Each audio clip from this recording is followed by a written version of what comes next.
એ ક્યારેય બોલતી નથી, પણ એનું મૌન ઘણું બધું કહી જાય છે. એની એક નજર હજારો શબ્દોથી વધુ અસરકારક હોય છે.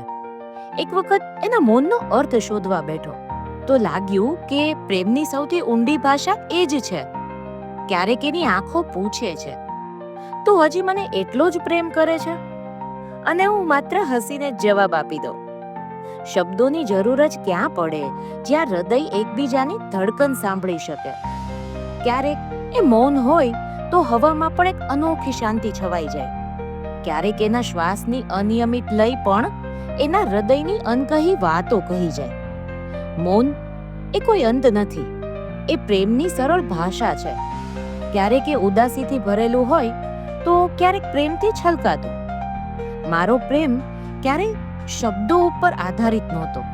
એના મૌનને સમજવાની ક્ષમતા એ જ મારા પ્રેમની પરિભાષા હતી.